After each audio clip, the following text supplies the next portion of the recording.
Okay, so another bit of military history now. Not quite as long ago as the D-Day beach at Leap Country Park, a little bit more inland, and that's a control tower. It's an old control tower on an old RAF base, and the name is synonymous with the Cold War, I guess, really, but this is now RAF Greenham Common. And for people of a certain age, you'll immediately think of the basing of cruise missiles here by the US Air Force in the early 1980s, and the peace camp and all the rest of it. It's now an ex-base, an ex-military base. We're walking on it, and it's been turned back to nature, basically. It's a fantastic looking place, but there's still a lot of things here that remind you of its past, including the bunkers themselves where the cruise missiles were kept, which we're going to walk over to in a minute. But the control tower is still there. It's in one piece. Unfortunately, it's not open today. It is open a few days a week, that you can actually get into it and get a bit of a bird's eye view of the airfield itself. Which was the longest in Europe at the time. Absolutely, yeah. It was a huge air base. Flat Earth shows, this was of course where the International Air used to be held every couple of years, up to 1983. Then it subsequently had to move to RAF Furford because of the cruise missiles. And here's a fire hydrant stuck in the middle of nowhere. I think this bit here used to be where a lot of the concrete hard standing used to be for the aircraft, so obviously they needed stuff like this just in case there was a fire or anything. Hopefully there'll be some more of similar things like this as we take our walk around.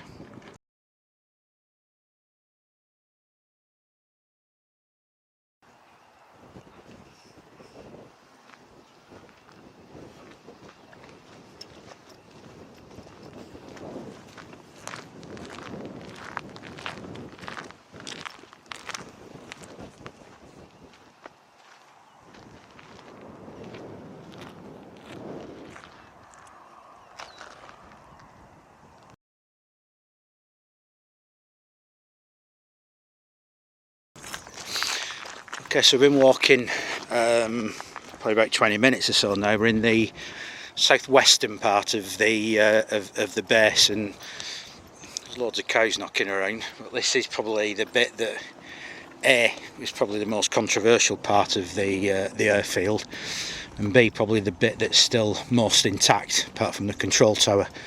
And these are the bunkers where the cruise missiles were stored. There's a maintenance depot as well. If you look on a map, it's still called GLCM, Depot Maintenance. GLCM stands for Ground Launched Cruise Missiles, because when they first announced that we were going to be based over in the UK, I can remember it very clearly, probably about 1982, 83 I think it was, and that kicked off all sorts of protests.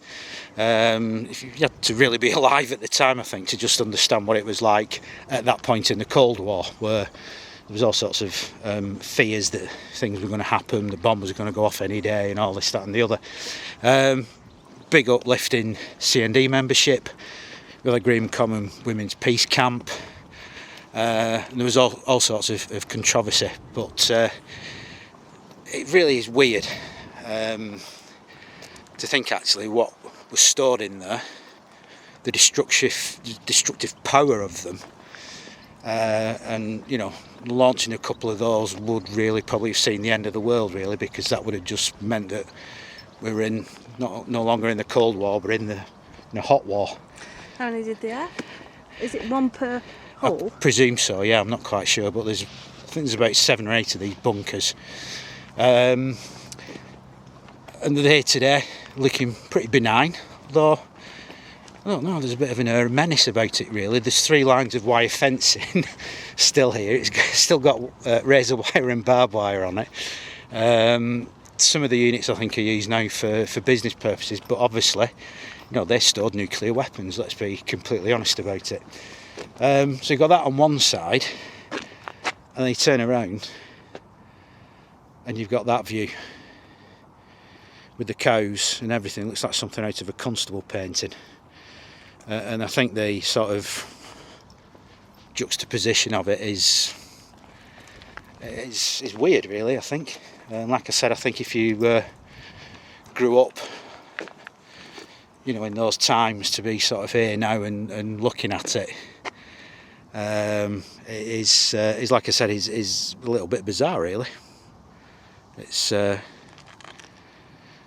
brings you down to earth a little bit, really, and especially with the current situation and everything that's going on in the world.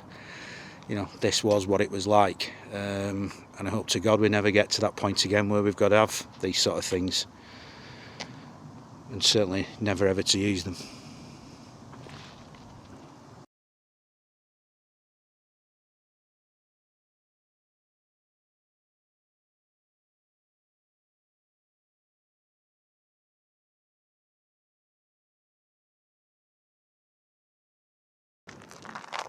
So this is the last bit of the runway that's still here.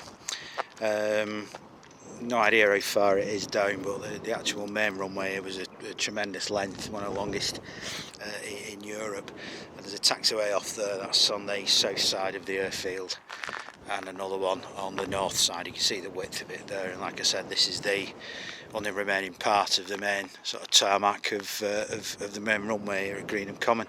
And like I said, you know, it's a sort of base a lot of people have heard of or whatever. To say you stood on the runway at Greenham Common is still quite weird, and then when you look up, there's a red kite just flown across in front. We've seen about half a dozen red kites here and various stone chats and things like that calling away, so nature really has taken it back. Like I said, you know, this was, you know, in the event of any sort of hostilities, this would have been a primary target for the Soviet Union, in the same way that their air bases were primary targets for our missiles. So it's you know, it's not a nice thing to talk about, maybe upset some people, but that was the reality of it. And certainly at the time, for anyone that lived through the Cold War or whatever, it felt very real at times, that something was going to happen at some stage. Thankfully it never did. But like I said, great place, well worth a visit if you're down here. It's just outside Newbury in Berkshire. It's free to come. They ask for a quick donation. If you come Wednesday, Thursday, Friday and at the weekend, the cafe is open. You can get into the control tower, but us being us, it's a Tuesday, so it's shut. And at certain times of the year they do open days as well, so they tell a bit more history about the airfield. I think the other thing to say is that the airfield has been here for, I don't know how long, but a long time, and it's not just, you know, about the Cold War. It's not just about the cruise missiles. This has been a busy airbase right through its history and through its lifetime, really, and there's a lot of stories to be told about it, as there is with a lot of places down here. But like I said, I just think it's just a place. It's got one of those names that rings a bell with people for all sorts of reasons, and to just be here now and see what's become of it is fantastic, because it meant the things that were based here never had to be used. And like I said, it's going back to nature, which is I think how these things should do. Like I said, fascinating place. Quite thought-provoking as well, really, with what was based here, and what it was probably infamous for, I guess, is the best way to describe it. But no, absolutely, it is an oasis of wildlife. And I do wish they'd kept a little bit more of what was here before, because although you can feel it, you know, they could have left a bit of the runway, couldn't they? It would have been... I love the way that nature's taken over, and it's a really beautiful place to walk round, but considering the history of it, it would have been nice to have seen more of a... Yeah, sort of retaining some of the historic bits. Pick out where it was, the taxiways and things like that. But, you know, again, over time, they would have just been, you know, taken over by nature. But yeah, walking around here now, you would not know, in part, what the history of this place was, really. So, yeah, nature's obviously having a good time.